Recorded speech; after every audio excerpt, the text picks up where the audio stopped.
श्री स्वामी समर्थ सज्जनो, गेल्या 8 मार्च 24 शुक्रवार या पावन दिवशी संपूर्ण भारतवर्षात किंबहुना संपूर्ण जगात ज्या ज्या ठिकाणी भगवान शिवशंकराचे मंदिरं होती त्या सर्व ठिकाणी महाशिवरात्रीचा उत्सव अतिशय आगळ्या वेगळ्या पद्धतीने साजरा झाला। अनेक प्रकारच्या सेवा आणि सेवांचा मार्ग अवलंबला गेला। कोणी रुद्र केले, कोणी लघुरुद्र केले, कोणी नाना प्रकारच्या सेवा केला, अभिषेक केले, दान धर्म जप तप ध्यान धारणा सगळ्या प्रकारच्या ज्या ज्या करता येईल त्या सर्व प्रकारच्या सेवा त्या ठिकाणी करण्यात आल्या। आणि या सर्व सेवांमध्ये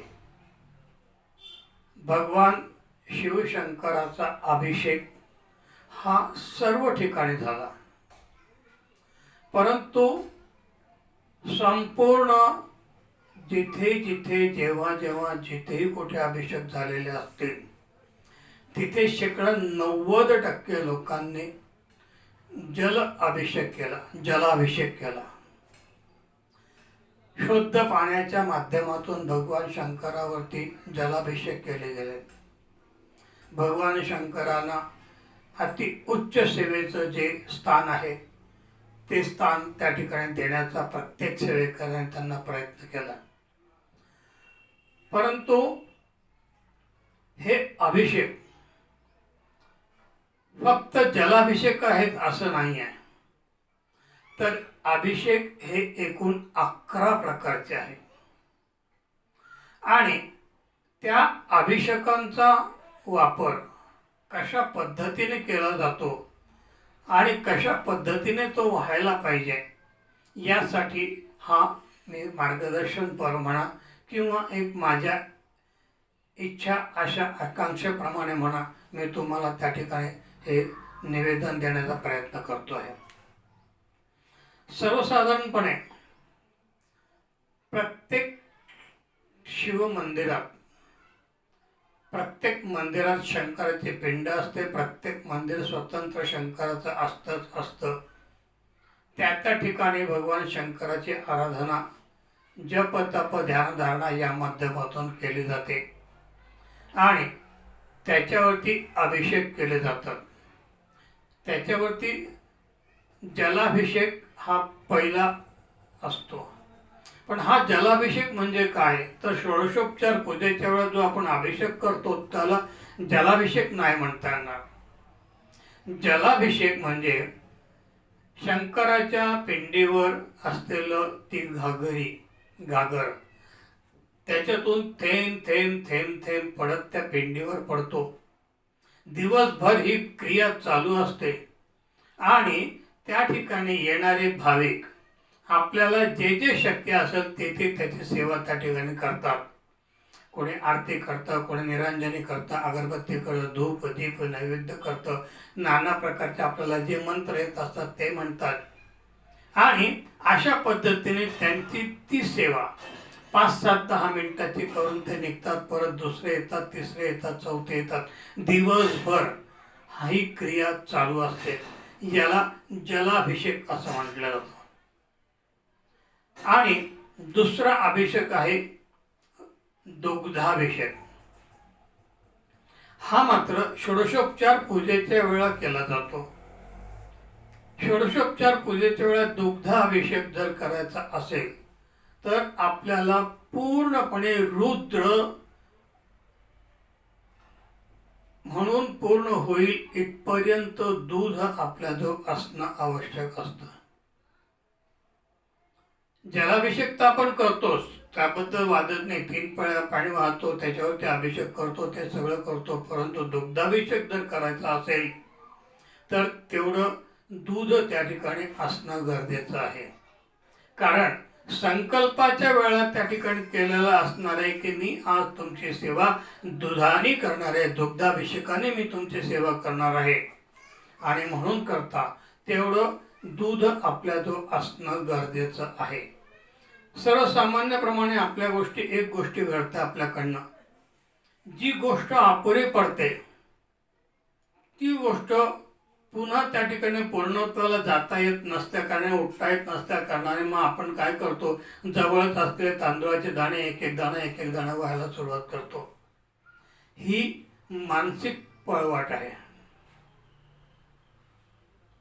आपल्या मनाला आनंद देऊन पूर्णत्वाला न जाणारी सेवा आहे.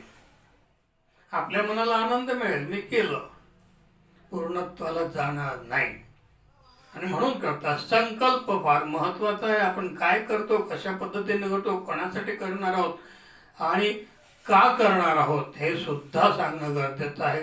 तर हा दुसरा अभिषेक आहे, दुग्धाभिषेक. तिसरा दलाभिषेक. आता याच्यामध्ये दलाभिषेकामध्ये एकूण 4 प्रकारचे अभिषेक आहेत. आपण जेव्हा भगवान शंकराची पूजा करतो त्यावेळेस आपल्याला अग्र पूजेचा मानकरी असलेला गणपती याची सुद्धा पूजा करावी लागते.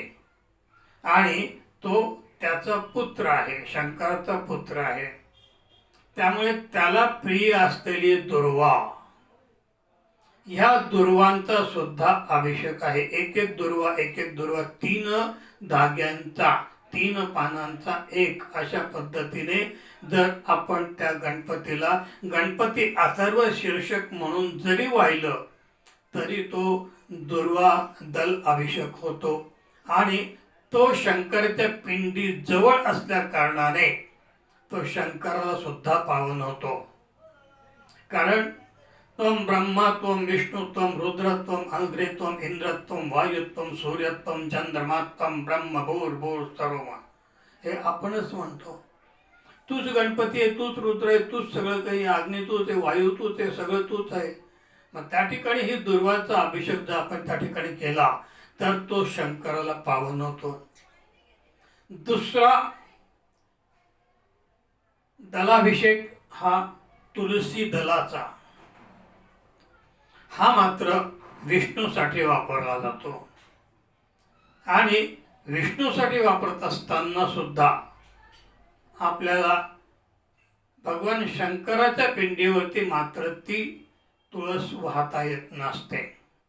आणि म्हणून करता भगवान शंकराच्या पिंडीसाठी तुळशीचा वापर न करता त्या ठिकाणी भगवान शंकरासाठी बिल्वदल अभिषेक असतो. बिल्वदल, तुळसी दल, बिल्वदल, बेलाचं पान. मग संपूर्ण रुद्र होईपर्यंत एक एक बेलाचं पान वाहिलं तरी चालतं, किंवा 108 बेलाची पानं वाहून ते पूर्ण केलं तरी चालतं. परंतु तो बिल्वदल अभिषेक हा त्या ठिकाणी पूर्णत्वाला जातो. तिसरा आणि शेवटचा परत आणखी एक असतो कमलदल. कमळाचं फूल, कमळाच्या फुलांच्या पाकळ्या, या मात्र भगवान शंकरालाही चालतात, विष्णूलाही चालतात, गणपतीलाही चालतात, सगळ्या ठिकाणी चालतात. पण कमलदल असणं गरजेचं आहे. कमळाचं फुलाची पाकळी पाकळी वाहिली तरी चालेल, एक अखंड फूल वाहिलं तर खूपच चांगलं. अशा प्रकारे हे 4 दल दलाभिषेकाच्या क्षेत्रात मोडतात. त्यानंतर येतो अमृताभिषेक. हा अमृताभिषेक 2 प्रकारचा आहे. जेव्हा आपण एखादं यज्ञ आदी कर्मकांड केलेलं असतं त्यावेळेस पुरोहित लोक आपल्याला समोर बसून आपल्या मस्तकावर तीर्थाचं पाणी शिंपडतात, त्याला सुद्धा अमृताभिषेक म्हणतात.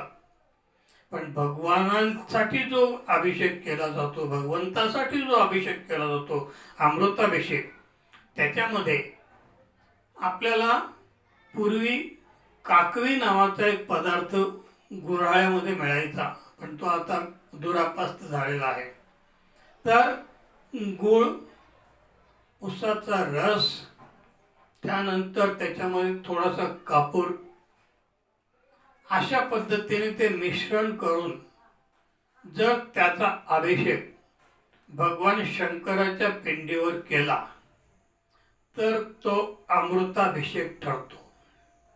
कारण गूळ आणि उसाचा रस, इक्षुदंडम समुद्भूतम दिव्य शर्करा हरिम्मा, तर अशा पद्धतीने तो अमृताभिषेक त्या ठिकाणी होतो. त्यानंतर आणखीन एक अभिषेक येतो, तो सोमाभिषेक. सोमरसामध्ये चिताभस्म अंशात्मक मिळवून भगवान शंकराची आराधना ज्याला केली जाते, जो अभिषेक केला जातो त्याला सोमाभिषेक असं म्हणतात. त्यानंतर धान्याभिषेक. आपल्याजवळ एखादी वस्तू अपूर्ण पडली की आपण तो धान्य सुरू करतो, तांदूळ तांदूळ तांदूळ, परंतु ते चुकीचं आहे. जर आपल्याला धान्याभिषेकच करायचा असेल तर संकल्पामध्ये स्पष्ट म्हणा की मी धान्याभिषेक करतो. काय नाही, एक पाट मूठभर लागतील,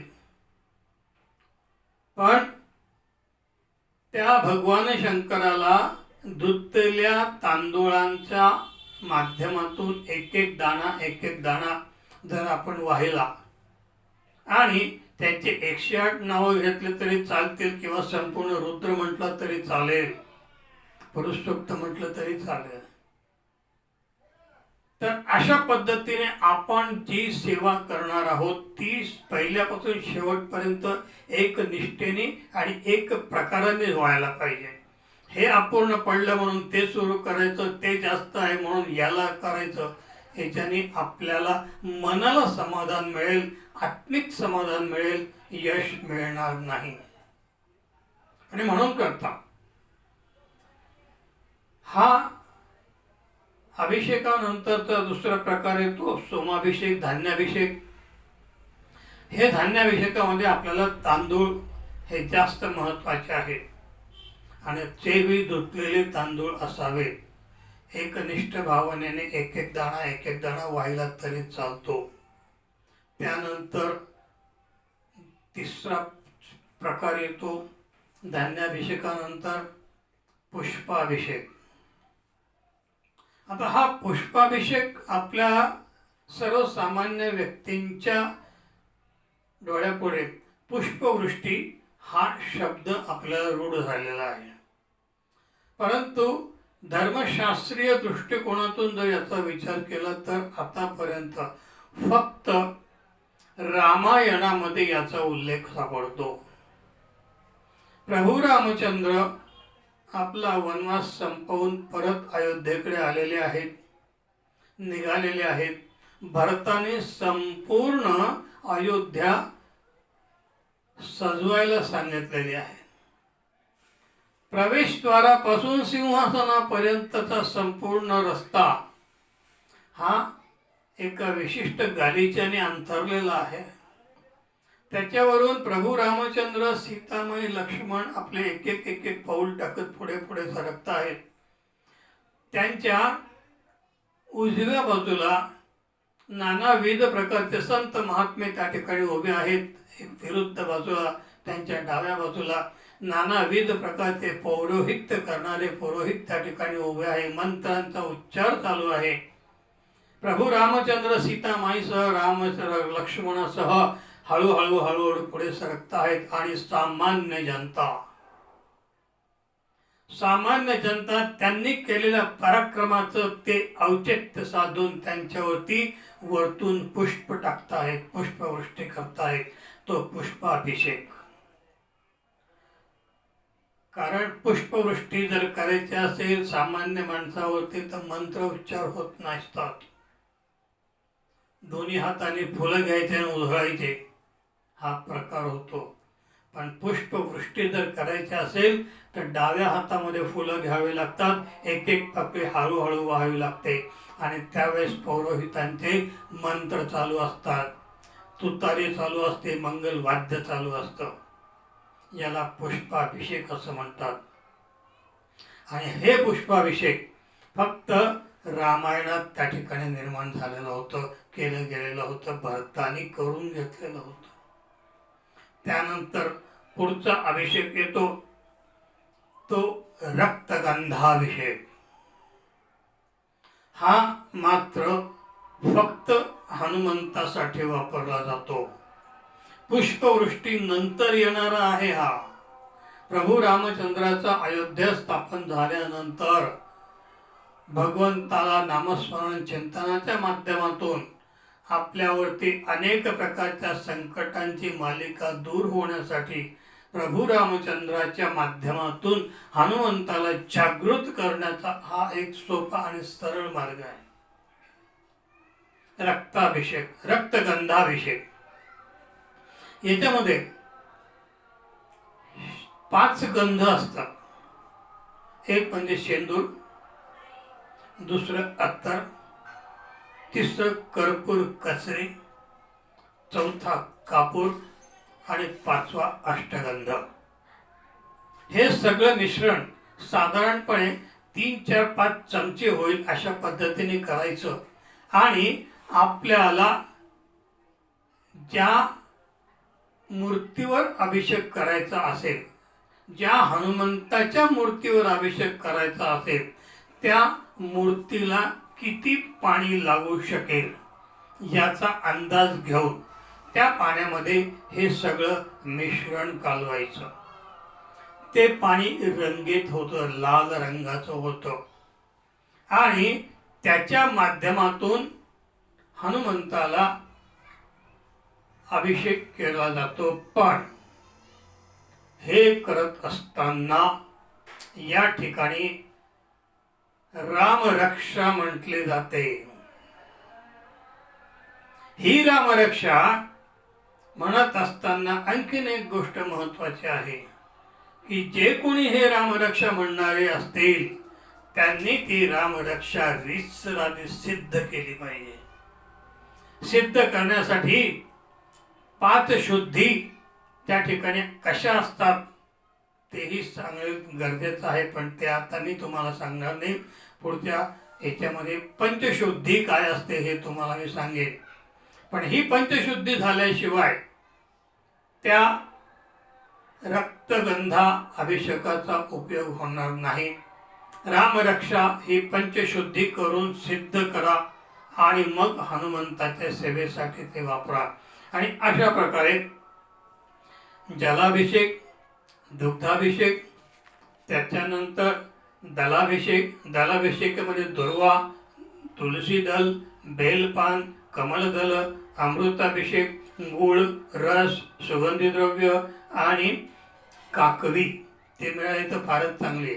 नाही तर मग सोमाभिषेक, धान्याभिषेक, पुष्पाभिषेक आणि रक्तगंधाभिषेक असे हे एकूण 11 प्रकारचे अभिषेक जर भगवंताला आपल्याला आपल्या इच्छेप्रमाणे त्या पद्धतीने जर संकल्प करून सेवा केली तर त्या सेवेला मोल राहत नाही. आपल्या सर्व इच्छा, आशा, आकांक्षा न सांगता पूर्ण होतात. आणि संकल्पामध्ये आपल्याला 2च गोष्टी मागायच्या आहेत. ज्याची मी सेवा करतो आहे त्याची कृपा माझ्यावर असावी, त्याच्या माध्यमातून माझ्या इष्ट देवता जे आहे स्वामी महाराज त्यांना आशीर्वाद त्यांचा मला मिळावा आणि माझ्या कुलस्वामिनीची अखंड कृपादृष्टी माझ्या कुटुंबावर राहावी. एवढंच मागा, सगळं मिळून जाईल. कुठल्याही प्रकारे काहीही मागण्याची गरज राहणार नाही. आणि म्हणून करता अभिषेक आणि अभिषेक हे महत्त्व समजून घेतलं आहे. समजा त्या ठिकाणी ज्यांना ज्यांना शक्य असेल त्यांनी ते अवश्य करावं. या सेवेचा लाभ सर्वांनी अवश्य घ्यावा. श्री स्वामी समर्थ.